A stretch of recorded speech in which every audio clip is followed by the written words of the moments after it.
Hello, everyone.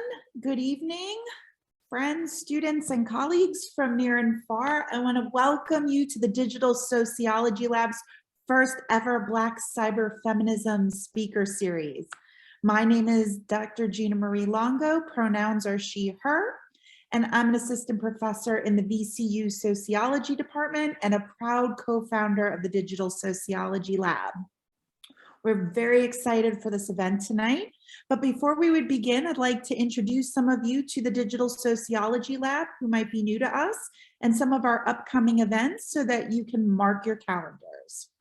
So the Digital Sociology Lab is a research lab that provides a skill-based training to students and faculty through workshops and hands-on research experience. We're dedicated to producing and disseminating rigorous research on the digital to inform policies, programs, and theories that will combat digital divides, digital inequalities, and their effects not only in the Richmond area and the state of Virginia, but in the nation and throughout the globe. We do this through the orchestration of undergraduate and graduate student training, digital research, and dissemination of work through our public events, white papers, and academic manuscripts. And we ground that in an extensive interdisciplinary collaboration among scholars, students, and our community organizers. Our commitment to digital sociology training and research are embedded in the tenets of the subdiscipline that emphasize a public social justice approach that is for, about, and by underrepresented scholars. First things first, we are looking for blog contributors. The Digital Sociology blog is an extension of our lab, and the goal of this blog is to collaborate on digital spaces for writers of all backgrounds to contribute to a growing dialogue of digital sociology. Students, faculty, staff, and community members are welcome, and the link to how you can submit will be put in the chat. Submissions are going to be on a rolling deadline, but you can email them to digitalsoclab@vcu.edu. And we hope tonight that our conversation with Dr. Gray will inspire some of you to submit. Second, please save the date for the Digital Sociology Lab's Learning Workshop Series. There will be 3 affordable and user-friendly one-day learning workshops in July.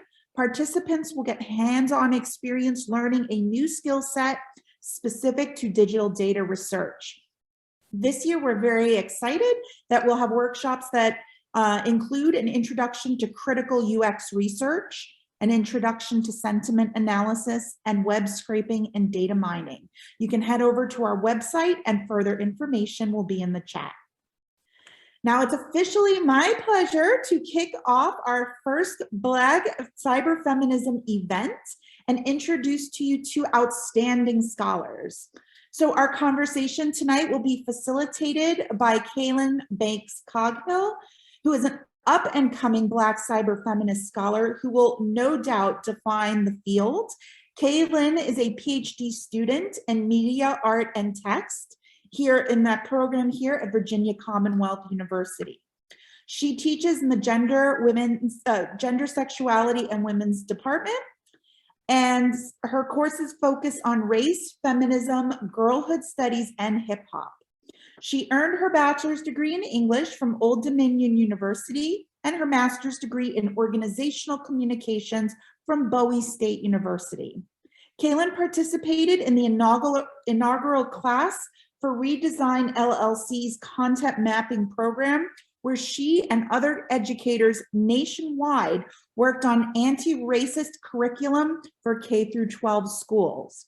She is currently a community partner with Henrico County Schools, facilitating a sister circle called GLOW for high school girls.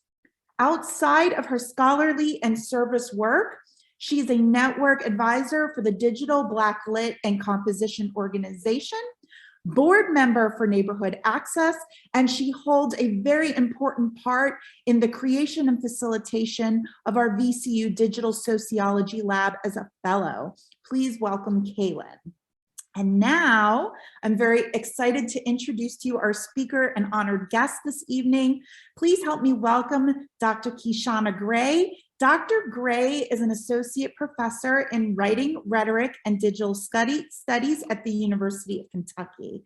In addition to serving in a variety of scholarly positions, including as an MLK scholar and visiting assistant at MIT in comparative media studies and the Women and Gender Studies program, Dr. Gray also served as a faculty visitor at the Social Media Collective at Microsoft Research in Cambridge, and is currently affiliated with prestigious research centers such as the Berkman Klein Center for Internet and Society, the Center for Critical Race and Digital Studies, and the Center of Digital Culture and Society.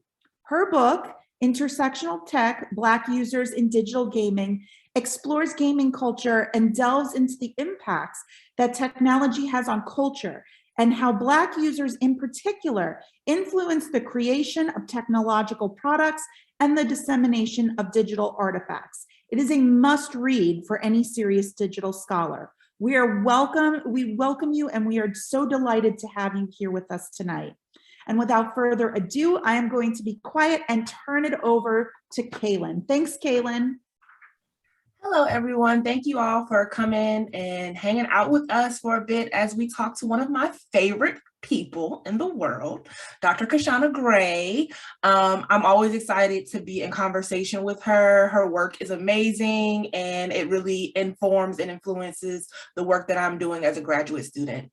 So we're going to jump right on in with the first question. Let's do it. First off, I want to say, because I just saw what you had tweeted, and I love that it's important like to sing the praises of young folks that are doing amazing things in this space. You know, you're a young scholar, you're an emerging scholar, but not only are you just an emerging scholar, you are a scholar that I draw so much inspiration from. Like, I learn from you all the time in these spaces. And so, yes, you are that bitch in this space. I'm gonna go ahead and just say it and put it out there. Forgive me if that ain't y'all decorum in the space, but I think it's important, you know, that you elevate yourself, you know, make sure, because even if people aren't singing your praises, I'm thankful that you're in a program that does, but you got to make sure to keep that, because academia can take that away from you, you know, so you always have to make sure that you look at the things that you've done and you shine bright, you know, with the people that are around you and that love you. And so always, and I love seeing everything that you share. You just recently shared an amazing, you know, I don't know if it's public, so I won't say, but, you know, thank you for sharing that with us, you know, so anytime we can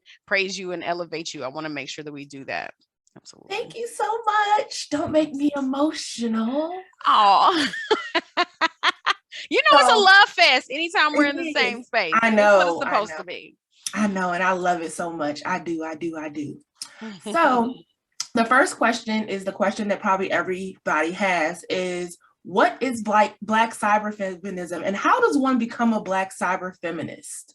Oh my gosh. Thank you for asking that question. I think Black cyberfeminism really emerged from my frustrations with feminist scholarship, right?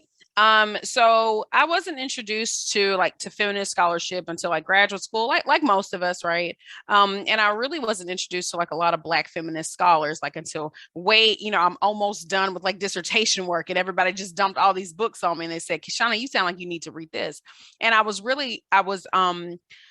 it's like, you know, those moments where, you know, you're just like if you're watching a TV show and then the light just get really bright, like, oh my gosh, that's how it was whenever I read, you know, all that, the Black feminist scholarship. But so much of what I read was just incongruent with like the feminist foundations that I had. You know, so I asked myself, like, there were a lot of tensions, you know, there was a lot of conflict, you know, and then there was a lot of erasure and invisibility. I felt like I was not a part of those conversations inside the feminist literature, right? And so, you know, when you know, these were the, you know, thinking about suffragettes, you know, thinking about like the voting rights, you know, thinking about all these things, you know, even the women's movement, you know, in the 70s, you know, the most recent women's movement. I always feel like, you know, we have to say, don't forget about us, don't forget about us. And so I thought that whenever I started to learn like cyberfeminism and technofeminism, I was like, oh, finally, this is going to be the space where people understand and like people get it. But then I still felt like they weren't speaking to me. And because I remember one of the things that I read was like, you know, on how was it phrased? It said, you know, in the virtual world, or in the cyber world, we're able to forego aspects of our bodies. Like we can become whoever we want to be in these spaces. And then I was just remembering there was something that had just went kind of viral. Oh, it wasn't viral in a sense that things went viral in like the mid 2000s. But I remember reading this article about a Black woman who was in like the Yahoo chats, a lot of those Yahoo chats, those spaces kind of used, there was like early sexting days, they were, speaking intimately, back and forth with folks. And so in this one interaction, this one exchange, this woman shared some screenshots. It was probably full on pages. It wasn't even screenshots, but however we did, when we just like printed out full pages of websites back in the day.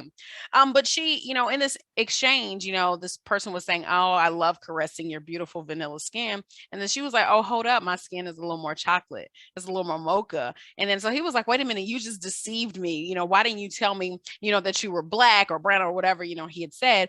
But I think that really fed into this thought that on the internet, although it said, on the internet, nobody knows you're a dog, but also on the internet, everybody assumes that you're white. Everybody assumes that you're male, like in a lot of spaces too.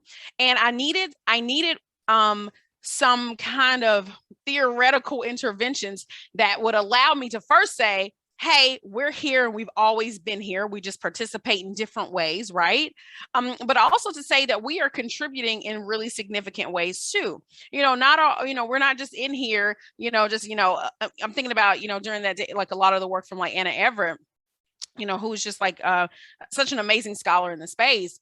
We're not just, passive backdrops, in the digital world. We're not like poster children for the digital divide. We are actually contributing like in significant ways. And what I love about like so much of the social media like today, like TikTok, I think Kayla, I think you got me on TikTok a whole lot more. I'm like, let me go see what TikTok doing over there. But I love things like TikTok, and I love this like the reclamation kind of cultures that we have of where we can finally say, "Oh no, you stole that from us. Oh no, a Black woman did that first. No, that's our dance. Oh no, that kind of fashion. No, a Black woman, she innovated and pioneered that." And so I love the space where we can actually, correct the wrongs, correct the narratives, that has happened. And so I'm gonna get to Black cyberfeminism. My bad. You know how I just be talking and rant. I'm sorry. So whenever I read, in order for me to complete my comprehensive exams during that time, like for graduate school, I was really trying to answer the question, what are Black women doing in online gaming spaces, right? And so sure, we're being subject to all the harms of the space, but we're actually creating space. We're creating these fantastic communities, and we are, we're being innovative. We're innovative content creators. And so I wanted to make sure that was like front and center. And so, but I also didn't want to just ignore the conversation, ignore all the harms that were being done, ignore the racism, ignore the sexism, because I remember early on, there were some scholars that were like, let's not talk about, all the oppression and all that stuff. We can just talk about this. But also that was very significant to the experiences of the Black and brown women who were inside those spaces. So I guess I blended some approaches, basically it's, Black feminist thought and kind of techno feminism, cyber feminism together, where it recognizes, really the distinct nature of Black feminist communities, of folks of color, of women of color, and acknowledges like their contributions and puts them in, in the conversation, like with other folks, as opposed to just like some kind of add-on. They're front and center and prominent inside those conversations. So that's kind of like where Black cyberfeminism came from. I think that's what you asked. Then I asked, how does one become a Black cyberfeminist? Oh, you know what? Thank you for asking that. But it's not how somebody could become a Black cyberfeminist. They're already out there. And I just wanted to use a word that people, to make what they're doing like legible inside those spaces. Mm-hmm. So I'm thinking about like all the all Black girl sites and all those all Black girl spaces. Thinking about Lizzo, Megan Thee Stallion, like all of these dope Black women who were just on the internet and just being and just existing. They are the epitome of like Black cyberfeminism, right? They're mm-hmm. using their platforms, they have defined their own narratives, going back to some of the tenets of like Black feminist thought. They're defining who they are. They're pushing back on narratives that so so often people want to define them as one thing. I think Lizzo does it in such a beautiful way. She's just like, okay, y'all don't want to see, a fat Black woman like thriving and being happy. Well, I'm going to do that, so she's really created, this amazing kind of platform like around those kinds of things. And I think that's important to just acknowledge. And so I just wanted to just assign like a name, like, oh yeah, that's an example of Black cyberfeminism. But even also like in the more, of course, that occurs in the Black popular culture sense, in the digital culture sense, broadly. But also I'm thinking about one of the earliest examples was thinking about connecting hashtag culture to this was like Mickey Kendall, hashtag solidarity is for white women, right? It's also using these spaces to have those tough conversations, to push back on the narratives that people have, saying that Black women are bullies in the online space. And we're like, oh, hold up, and also, folks like pushing back on us, like for our call in culture, us being critical of like the lean in culture. And so I think, social media, it's not always the best place to have these kind of conversations, but sometimes we don't have an audience or a platform in other ways. And so I think that's just really what's so useful.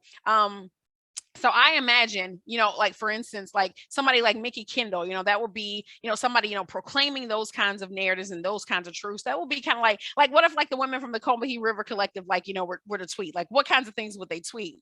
And that's one of the exercises that I bring into the classroom. I always have my students do like a if history could tweet kind of assignment of where they have to do like this deep dive into some historical figure or historical group. And one of my Black women students, she did the Coghill River Collective, and it was just so powerful. And she created like these beautiful, like a beautiful series of like TikToks of where that laid out, just each tenet of like that beautiful manifesto, of that beautiful document, which was actually one of the earliest like discussions, well, it's not the earliest, but when we think about intersectional identities, they were put forth like an intersectional identity, even though Kimberly Crenshaw, coined intersectionality, that was more for like a legal space. They were looking like in kind of different spaces. And so I think it's important that we recognize that, intersectional thought is core, like, essentially embedded into Black feminist thought. And, the Coghill River Collective, we're articulating, those kinds of things, like in the 60s and 70s. And I think it's important that, we're reminded of that. So social media allows us to make sure to remind people of those things. All right, I'm shutting up. It's all about you. I love hearing you talk. So when I think about Black cyberfeminism, I was introduced to it by Dr. Gina Marie Longo when we read some of your work in my digital sociology class. Now, I'm not a sociologist, but the class sounded interesting to me. And when I reached out to Dr. Longo, they were so welcoming and kind. I got so excited, and they kind of let me see like what we were going to be reading in class. And we read some of your work. And I wanted to know, how does Black cyberfeminism add to digital sociology and other disciplines? I love that question. And I love what Professor Stam just said. You're a sociologist now. I love it. I love that they letting us in the door. Like, I'm like, can we come in? Like, is it okay if we come in and play with y'all? So I love that. Thank y'all. So my PhD is in justice studies. I do not come from a traditional discipline. Now, a lot of mentors and advisors, back in the day always said, Kishonna, that's going to hurt you, especially if you're not legible to a particular field. So you should think about doing, comm or sociology or, gender and women's studies, so you should do like an identifiable degree. And during that time, if I were to do an identifiable degree, that degree would have been criminology, because, my background is criminology and criminal justice. And so I was coming from those kinds of spaces. And the only reason why I'm not a criminologist is because I was going to go to Indiana. I didn't want to be cold because on my visit it was cold. And so I chose Arizona State because it was pretty and it was warm and there were palm trees. So that's the only reason why I did that degree. I wasn't thinking about my future. I wasn't thinking about, where I would be aligned with it. I'm first generation. I had no idea what that stuff even meant. I was like, I want to go somewhere cool. Ain't nobody trying to go to Indiana. And so whenever I was there, I'm so thankful that my academic career, took that path and took that trajectory, because I was immediately, introduced to so many critical scholars and so many critical folks. And I had to talk. It was important for me from jump to talk about things like power and oppression and inequalities. And so I was like, well, I want to talk about video gaming. And so my mentors was like, you can do that too. Like, and it was kind of like a Cornell West kind of professor. He was like, it's always about power, Sister Gray. It's always about, so he hyped me up, to look at the gaming space. And I didn't know that I could do gaming. I didn't know. I didn't know I thought it had to be like serious stuff, but I thought it was necessary for me to help others see that gaming should be taken seriously, especially seeing how many of us like occupy those kinds of spaces. But while I was there, basically my degree was very interdisciplinary, right? Shout out to us interdisciplinary scholars. I'm interdisciplinary too. Absolutely. But listen, the academy does not acknowledge interdisciplinary work. They espouse it. They say that they want it, but I don't think that they really do. And I also think that in the eyes of a lot of scholars, they look at us as, not rigorous enough, or we didn't do enough of a deep dive into one. And in fact, it, completely opposite, because y'all checking us and challenging us, and, y'all flexing on us like at conferences, y'all, making us like spout all this stuff. So I know all this social theory, we know all that kind of stuff, because we had to know it. But I also think that it was necessary for me to basically engage in a multitude of conversations to answer this question of what's happening in these digital spaces, right? Mm-hmm. There was no one discipline at that time that was allowing me to think about, hey, what are these online environments? What's the architecture of the space that facilitates interactivity? What is enabling, racism and oppression like in these kinds of spaces? Who are the stakeholders? Who matters in that space? How am I connected to these people? And so I talked about, algorithms, during that time, when, Sophia, was coming up as well, we were all thinking about like things like algorithms even before algorithms were even cool to like talk about. And so I think the digital and these tech spaces really was like an innovative way to just think about like everything that's like normal about conversations now we were having back then. Now, also something else that was important, I had to incorporate, the cultural studies kind of aspects, especially when the pervasive thinking, like in gaming and tech world, was these are white dudes creating white things for white people. And we're like, no, we're in these spaces as well. So we had to have, those critical perspectives of gender roles. We had to talk about masculinity. We didn't call masculinity toxic back then, but that's what it was even back then, right? And so I thought it was really, I don't think my work would have been what it was, if I didn't have that critical lens like embedded like from day one, but also if I wasn't introduced to Black feminist thought, especially when I talked about, like the landscape of like what women were experiencing, there's no way that I could not have had like a conversation, without incorporating Bell Hooks, Patricia Hill Collins, Kimberly Crenshaw, all those dope women like in that space. I also think, which question are we on? Interdisciplinary kind of stuff. I also, academics still don't acknowledge, a lot of this work. And I think that hasn't been more visible, except I remember seeing a Twitter thread where somebody was like, they're an interdisciplinary scholar and it's hard for them to like win awards.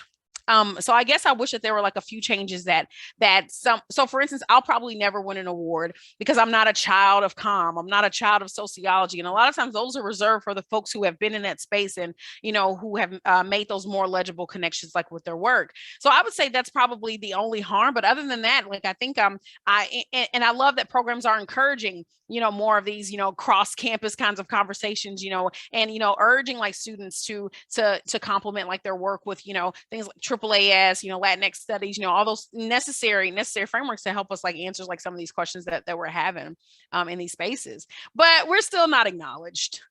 Yeah. And okay. Whenever you talk about like your journey as an academic in being interdisciplinary, I always feel affirmed because as an interdisciplinary scholar, especially one that's currently in the program, sometimes I don't know where I fit in. Yeah. Because I teach in the Gender, Sexuality, and Women's Studies department and the English department, but I also look at media studies. I've looked at sociology stuff. I've looked at communications and all these other things that kind of like funnel into what I'm interested in. Yeah. And sometimes I feel like a jack of all trades and a master of none because I don't have a specific discipline. So it's always affirming to hear you talk about that. Yeah. And you talked about something that prompts my next question. In your book, Intersectional Tech, you focus on the gaming community. How did gaming influence your work and how does it continue to influence your work? Thank you for asking that question. So I'm a lifelong gamer, right? And I think, I had kind of mentioned earlier that, I didn't realize gaming was something that I could study, like for academic inquiry. But I had a class, or I think it was like during the summer, I was trying to take some summer classes to try to catch up.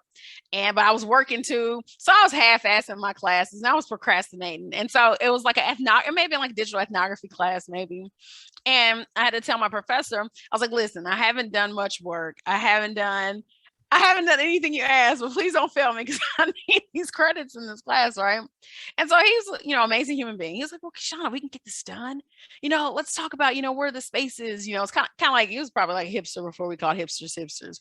But, he was like, Kishonna, what are the coolest spaces that you occupy? Like in your free time, what are you doing, Kishonna? I was like, I'm playing video games. He's like, that's fascinating. Why don't you spend some time there? And you could probably whip up an ethnography. Like he said, just whip it up. You could probably whip up some in-depth, narratives, and then you probably interview a couple folks, can't you? You can get it done. You can do this. I was like, okay, I'm gonna do it. So I was playing Halo 2 at the time, Halo 3 at the time. My goodness, I can't even remember. It was Gears of War. I was playing Gears of War at the time. Somebody's at the door, Kaylin. Can y'all get the door?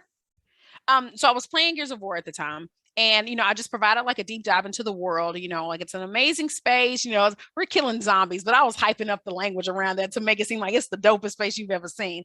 So, but I also talked about, that wasn't the main focus because I was really just doing like an ethnography of the space of the world oh my gosh. And I'm so sorry. Somebody's not getting the door.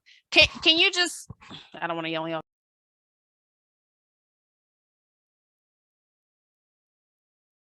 Not only is she a scholar, she's a super mom.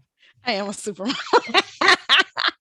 And so, I was doing, and the side project in that ethnography was me being called the N-word every night, was me being called every variation of bitch and told to make all kinds of sandwiches that I didn't think that was significant enough to basically study. So that was probably like a small portion of that project. And then so the professor was like, Kishonna, this is happening inside this space. I was like, yeah, it happens all the time. And I said it so nonchalantly because we have just accepted, all that oppression and all those inequalities we've accepted as normal. And he was like, he's like, Kishonna, what other scholarship is done there? And so, I'm going to be doing the thing that, you're not supposed to do. I was like, nobody has written about this at all. You don't ever say that. But I don't think anybody had. I'm going to just go ahead and say that. I don't think anybody had. I'm going to tell you the landscape. Now, this is mid-2000s, okay?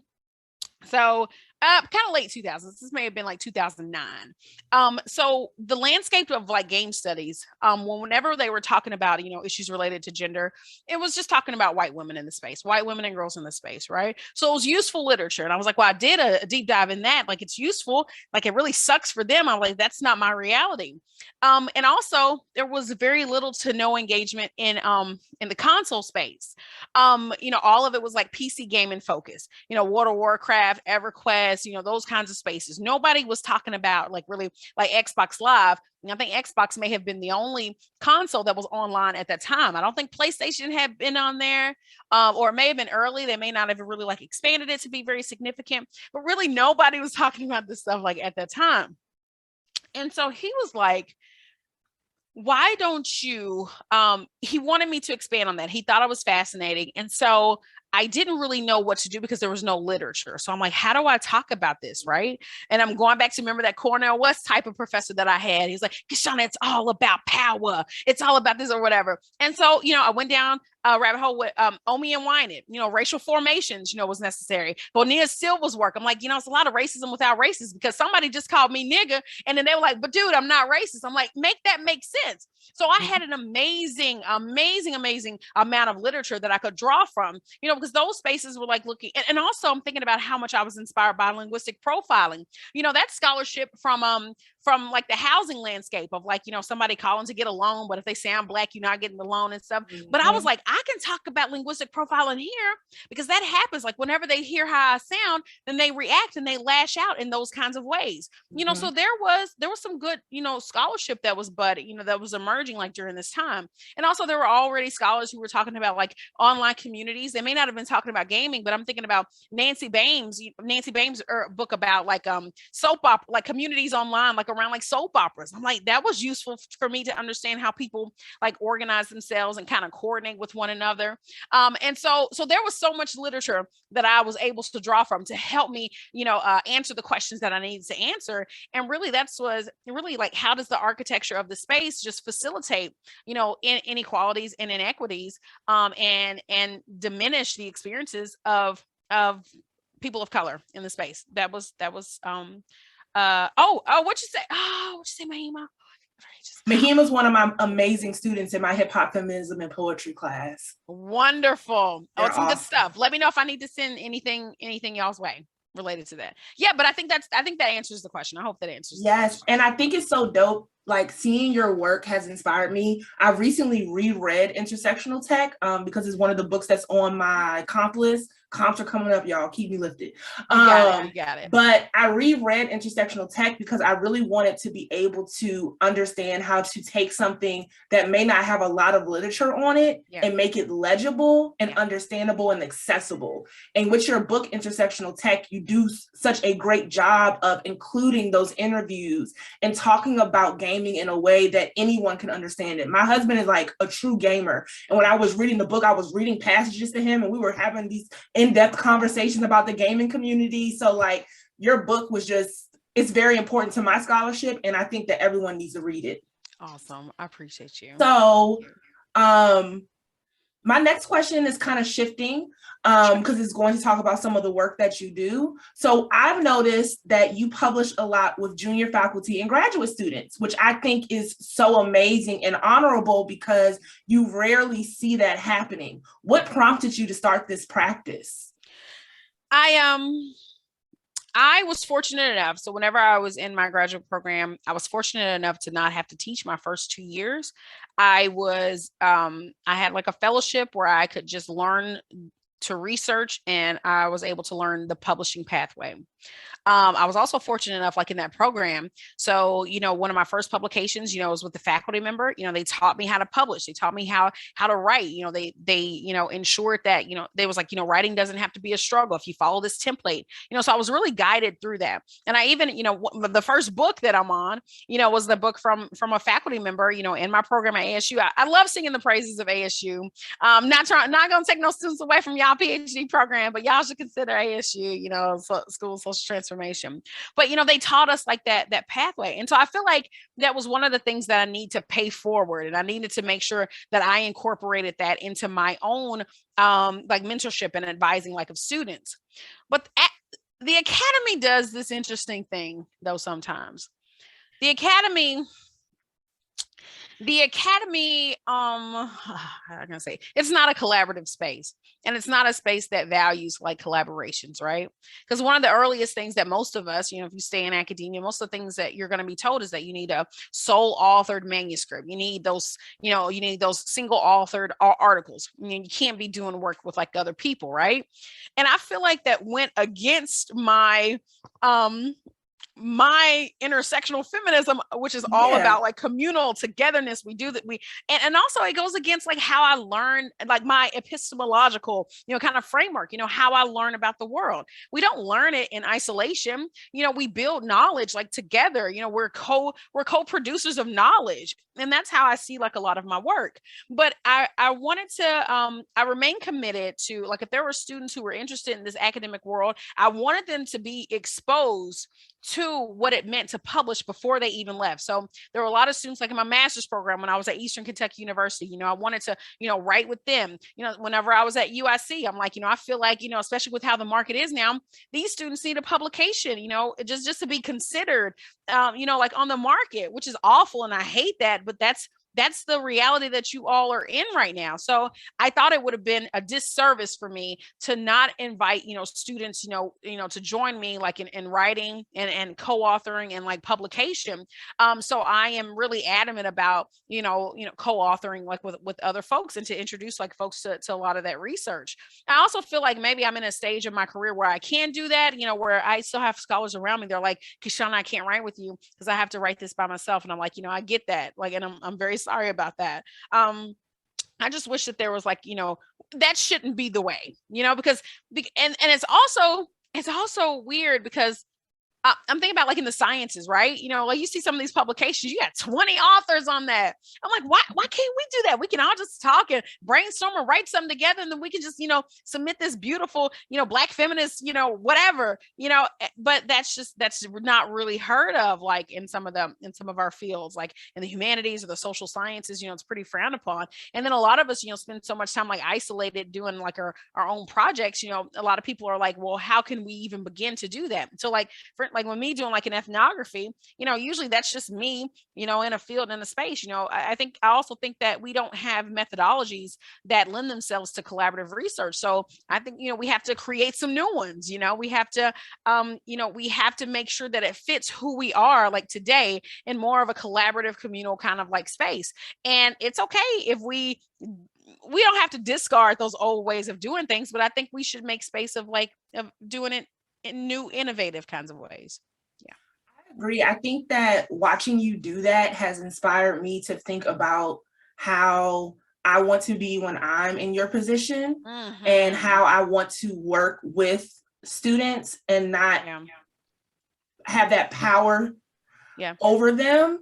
And I think that is something that can translate over into your pedagogical practices, right? So if you're collaborating with graduate students and junior faculty, I could only imagine how collaborative your classrooms are. Absolutely. Right? So the next question I wanted to talk to you about is, how do you bring your research into your classrooms? Absolutely. Before we went there, I wanted to go back and just share like a little bit about even some of the unethical practices that we see like in academic spaces. We see some of these, powerhouse academics that have like graduate students, and they have these graduate students toiling away and being, exploited and extracted like for their labor. And then when the publication comes out, it's that scholar that has their name like front and center. So for instance, like that piece that we were writing, I could have easily said, Kaylin, you're gonna put me as first author and we're gonna get this thing published. But instead I was like, I didn't do nothing. I didn't contribute no knowledge to this. I'm like, this is yours. It should be just your name on it. We don't have those ethical practices like enough in these spaces. You see some truly unethical, harmful kinds of practices that I wish we would call out a little bit more and just do something totally like different. I'm gonna get to your question now. I love the classroom. I love being in the classroom. I love everything about teaching. I see. Let me start with the story. Whenever I was at, I can't even remember what institution it was at, but there was a faculty meeting, and a professor came into that faculty meeting complaining about all the letters of accommodation that he had to accommodate for, right? And, he made some very disparaging, ableist, kind of comments, around like accommodating for like, students with, different kinds of like disabilities. Right. And I pushed back a little bit, and I was like, what kind of class, what's your class structure? What's your pedagogy? What's your philosophy? If all these students are needing all these different kinds of accommodations. And I made the comment, probably shouldn't, I guess I made him mad, but I was like, it would be great if we could just reach a point where classrooms are accessible and accommodating enough so that we don't even need these letters, that you just built that in there. And then he said, Kishonna, there's no way to do that. And I was like, bitch, I'm gonna show you. Look at my syllabus. I'll pull it out right now. So I got receipts for you, because my students always say that they don't need the letters of accommodation, right? Because I will say, let's say if I'm in the medical school, maybe I can't do that in the medical school. I have to throw a bone to these folks somehow. But the things that I teach, the things that a lot of us teach, we do not have to create more harms like in the classroom, right? Yeah. My class is not rocket science. I'm not teaching future surgeons that need to know those kinds of things. I don't have to do those kinds of things, right? So, so there are things that, I of course, disrupt those kinds of hierarchies. I instill and I empower students to know that, hey, we're learning this. Yes, there are some things that you need to know. And that I'm like, but also you have the capacity to build knowledge like for yourself. Like there are no tests, they and each student kind of builds like their own syllabus that fits their needs, because I have students who come from different kinds of, different majors. I have students that come from, like history and English, and I have students that come from all over. And so I want to make sure that they're doing something that helps them and is that they can use like at the end of the day, that it's not like a waste of time. I also say that people are when they come to my classroom, It's not a class. You're on the Kishonna Gray journey. It's an experience, like, to be inside these kinds of spaces. And basically, I'm also fortunate because gaming lends itself well to be able to be entertaining and fun and engaging. So just like, absolutely, Kaylin. So just like today, for instance, we talked about monstrosities, like in gaming, and we connected like those monstrosities to like conversations around like monstrous women. So we're able to like connect like conversation, like Moonlight was an example of, like, the monstrous mother or whatever. We're able to also talk about, like the racialization of monstrosity, connecting back to, voodoo culture and, Black cultures, like, from like West Africa, like a lot of the religious and spiritual practices that we brought over that they demonized and made monstrous. All those tropes like exist inside video games right now. Something else that was cool is one week in class, all the students had to look at a blaxploitation film. And I told them, I was like, listen, you probably gonna see some nudity because, blaxploitation films was a whole mess. I'm like, so be ready for that. But we wouldn't have Black characters in these video games if it were not all the tropes that we were given from blaxploitation films. So basically we were able to connect like the pimp, inside the game, the over the top, kind of Black jiving, cooning kind of character, all of those things like existed in blaxploitation culture, right? And those exist like in video games now, so I always try to make sure that students are aware of the ecosystem, the media ecosystem, and the cultural systems that inform media, that inform video games, because games are not just isolated. There's all kinds of like references that we can draw from, from history, from English literary, kind of like devices like in games and stuff. So there are all kinds of connections. So I try to highlight all those kinds of things. But I'm because of the interdisciplinary nature, my work, I'm able to like do those things and actually speak to the students who come into my classes. So yeah, I think my classes are cool. I like them. I'm sure they're cool. I wish that I could be a fly on the wall. I'm pretty sure that they're amazing. And this is a very biased statement, but I feel like interdisciplinary scholars are some of the best professors because we pull from so many different things to make the classes relatable. Mm-hmm. So my last question before I open it up for the Q&A is, what can we be on the lookout for as far as future works are concerned? Oh my gosh. When did Intersectional Tech come out? Was that 2020? I think it was right at the beginning of the pandemic because I didn't get a book tour because we were in the pandemic. So I feel like, time was weird, because I always feel like that the book is still brand new, but I feel like it was brand new because I didn't really have, I wasn't able to do the traditional thing of like, the book party and the unveiling and all that kind of stuff. So a lot of times I'm just like, I feel like I just wrote a book. And I guess I did, I don't know. But I am inspired to do more. One of the things that I'm really excited about is doing like a book around Black game studies. Now, if you were to Google Black game studies right now, it will result a compilation by Professor Lindsay Grace, who is at the University of Miami. Now, so this book originally, the focus of this book was supposed to be on like Black game makers and like designers like within the space. And that's really what like the book is. But so my contribution would be like this deep dive into like Black studies to show that Black play is totally different from white play. And I think that it's something like we need to illustrate and acknowledge. Now I'm gonna give you some examples. So Caitlin, let me ask you a question. You play Monopoly? I've played Monopoly. Do you play spades? I'm not very good at it. Oh my gosh, Kayla. I'm not good at it, but yes, I've played. Well, yeah, okay, awesome. Thank you, Tara. So think about all of the rules that Black folks will just make up. There was a whole thread about like Uno in particular, right? Yes. Now Uno, I will. Okay, I should start with Uno. Okay, but think about like the rules that we will just make up and create. I think that it's an important like thing to acknowledge that whenever you think about play like in an American kind of context, we were not afforded recreation and leisure. We were not able to partake in some of those things. And I'm even thinking about like some of the conversations around literacy and competency. We just had to look and then we replicated a lot of things. So there was this amazing book that I was reading about like Black play on the plantation. I don't think the whole book was dedicated to it. I think there may be a chapter inside that book. But so many of the games that Black enslaved, kids would play on the plantation, they modeled real world examples. so one of the things was like the auction block, like Black kids were playing like they were selling one another. And that was like some of the context of like a lot of their play. And I think that it's really necessary for us to like highlight the origins and the lineage of like what our play looks like. I'm not going to root everything in like, the plantation or these oppressive kind of tactics, because we brought over like a lot of beautiful things. A lot of our play is connected to like music and rhythm and like movement. So which is why we amazing at double dutch, and like we just like because all the things that we like incorporate into that kind of stuff. The street play is necessary, but also tabletop. Think about like the games. Some people say, oh, Black folks, we don't play games. Yeah, we do. You go to a family reunion now, you got spades playing over there. Folks is playing Uno over the phase 10. We dominoes. Dominoes, like we play all these kinds of things. And so I think that it's necessary to kind of just give like an overview of what Black play looks like. So hopefully maybe in the next few years, I'm just reading a lot of stuff right now. But I want that to be like my next book. It's going to be Black game studies. Yeah. That's so exciting. So thank you so much for chatting with me. I'm going to go ahead and open up the Q&A. If you have any questions, at the bottom of your screen, there's a tab that says Q&A. You can submit a question. So we're going to go ahead and answer this one live.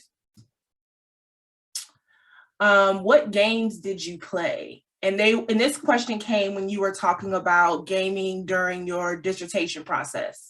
Oh, yeah. Gears. I spent a lot of time in Gears of War.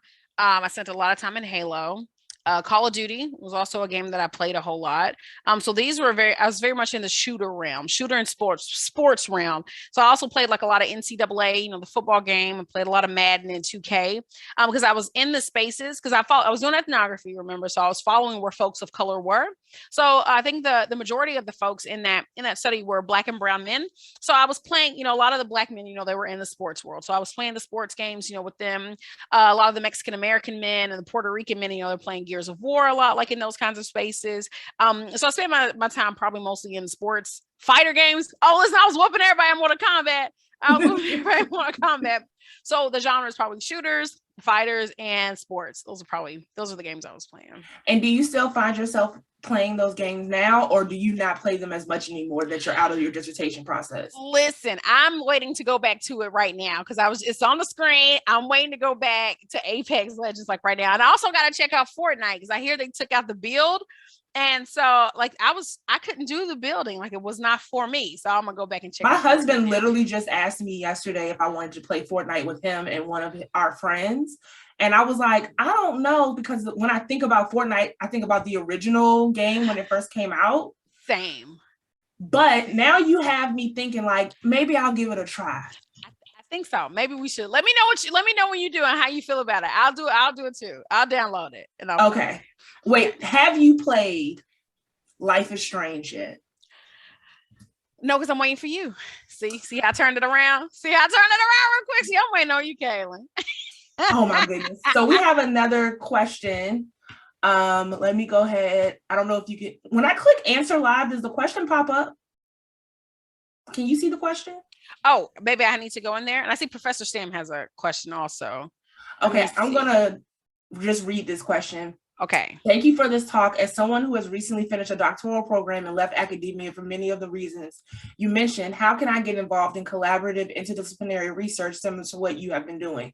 And do you have any advice for finding Black feminist gaming communities on Discord, etc., for people like me who have been very frustrated by the culture environment in typical gaming communities? Oh my gosh, thank you for asking that.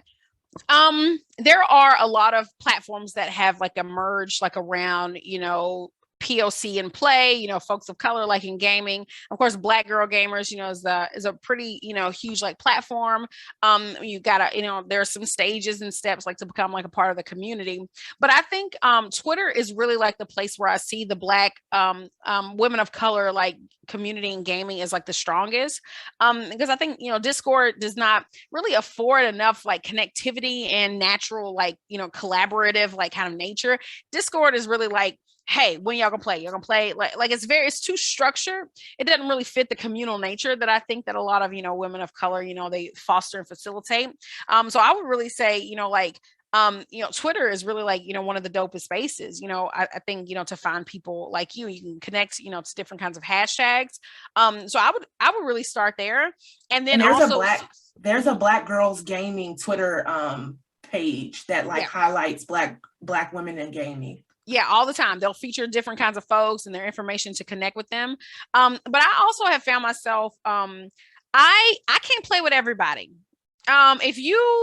If you engage in toxic behavior, I'm not playing with you. If you really mad that we lost, like, I'm not playing with you. If you're not laughing and having fun, I'm not playing with you. So like, a lot of people, whenever they come into like my gaming space, they're like, oh my gosh, I didn't know this is what like gaming spaces could be, because I ensure that the things that I write about, the things that I speak about, like, I'm about that life, like inside, the communities that we're in. So it's really like, and also I could care less about like numbers and rankings. Now that doesn't fit everybody's, everybody's like, nah, I'm trying to win. I'm trying to play. I'm like, all right, well, we just trying to have fun. So there are all kinds of different ways of like engaging. You really just you're gonna have to try out some folks, to really see, who you might want to interact and connect with. Thank you so much. So we have a question from Dr. Stam, and it says, you haven't mentioned the economics of gaming yet. Do you anticipate that the economy of gaming will be distributed along the maintenance of inequalities? Oh, it's already there. I'm thinking about, like the pay. Thank you for asking that question. I'm thinking about the pay to play. So right now, like if I wanted to play a game, they trick you, because they're like, oh, this game is free. Oh, this game is free. But then you don't have access to any weapons or any characters or any skins or customizations. You have to pay for it all. But even before conversations related to that, most consoles require you to be online for you to even play. So there was like a time to absolutely, Mahima, it absolutely does suck. So there was a time, for instance, where, if I wanted to just like play offline, like I could do that. But now they require you to be online for all the updates and all the connectivity. But what happens like when the internet goes out? What happens if somebody, doesn't have access to the internet? You are, completely eliminating entire swaths of the population, people who just cannot participate. You see this a lot like in geographically isolated locations. So, I'm in Kentucky. I spent a lot of work, like in Eastern Kentucky, the Appalachian region, looking at there are neighborhoods, areas that don't have the internet. Right. And so they're not even participating. Like we're talking about like basic access to the internet, like at that point. Right. And then areas that do, a lot of people still have dial up, there's no broadband, there's no bandwidth to even like push a lot of these games. And so like a lot of folks are just kind of like left out of these conversations, but you see the lines, the inequalities along traditional, class lines, traditional racial lines. Cause I'm even thinking about like with the game Pokemon Go, and, in red line, highly segregated areas, you don't have access to be able to participate in a game like Pokemon Go. This is a game that requires, you gotta, it's geolocation based, so you'll have your phone and then you go to different areas. So the more resourced areas, have more richer experiences like with that game. So it absolutely is like a maintenance of, the inequalities and the inequities that we see in the physical space. So which is why, I often talk about how like the infrastructure of the physical space is directly ties to the infrastructure of the digital space. And those things are speaking to one another. So absolutely. Thank you for asking that question. Thank you so much. So I think that is our last question. Let me check. Yes, it is. Dr. Longo, did you want to plug anything at the end? I did want to ask a question, so I put it in the chat, and I did it really fast. But I am just curious about how, you've seen COVID-19. I know it. I figured it boosted gaming. I'm just wondering, like, how that then played out for digital. Like, I would imagine the more people that were on there, did you see anything like new that came up or something that was exacerbated on there as a result of COVID? And thanks so much for this great talk. Absolutely. Thank you for asking that. I think one of the good things that occurred in the gaming space, like in conjunction with, the pandemic, was that a lot of parents were forced to allow their kids to interact and engage in these spaces. So there were a lot of, think about before that, people, parents were all big about screen time. I don't think I've seen any conversations related to screen time, since we've been in the pandemic, because we spend so much time on screens. But it also, I think, put parents and kids like in close proximity to one another to interact and engage. So parents are like, oh, what is that? What does that mean? What are you doing? Can I play? And so we actually saw like a lot more connectivity, like among families, not all families, but especially this is, parents, parents who were home, they didn't have to like leave the home, like to work. But I also, I'm thinking about like in Chicago, I just came from Chicago, and a lot of the kids, like games was babysitting, like the kids, right? I remember there was like oftentimes, people, had asked me, like, Kishonna, can my kids sit inside the room? I will be watching people's kids inside Xbox Live, while they had to go to work, because they have service jobs. So the world did not stop for them. Right. And it was also me, making sure that the kids, I was troubleshooting. And so I can imagine if I was doing it, so many other people were also like doing that kind of stuff as well. So I think it highlighted, going back to, Tara, Professor Stam's, email, I think it also highlighted, the existing inequalities. So the kids who were going to be left out and who were left out of physical, educational like infrastructures were also left out of the digital ones. So those things kind of paired and mapped onto that. And COVID highlighted, and exacerbated a lot of that. But for some of the privileged folks, it actually, kind of fueled kind of connectivity along intergenerational lines. It was pretty cool. It was pretty cool to see.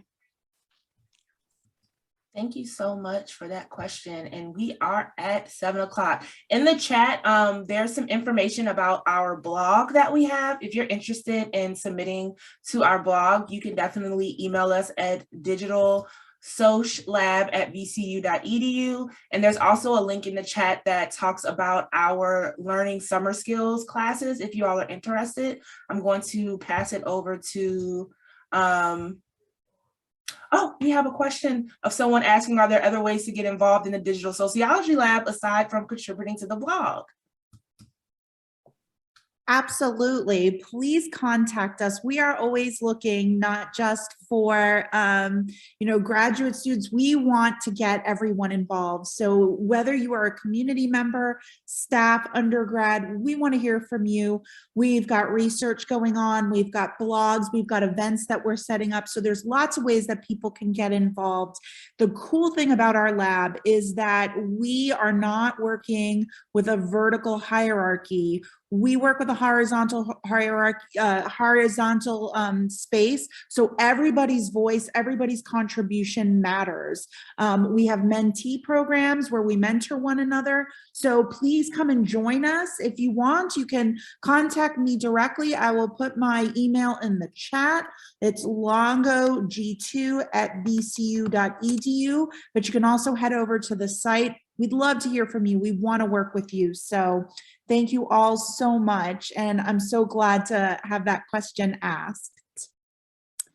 And if that wraps it, then what I want to say is I want to thank everyone for joining us this evening. It has been an absolute pleasure. And I want to thank Kaylin for her questions and just this conversation. It was just like sitting around a table of friends and just having these important conversations. And I want to also thank Dr. Kishonna Gray. Thank you so much for coming out tonight. This has been amazing. And we hope to see you back another time in another capacity or as once again as a guest speaker. So thank you all for coming out.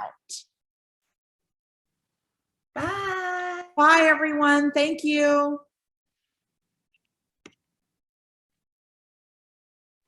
Appreciate y'all. Thank y'all so much. Appreciate you. Thank you so very much. This was amazing. Absolutely. Anything y'all ever need, y'all just let me know. Okay. Thank you. Thank you so much. Absolutely. Appreciate it. Bye.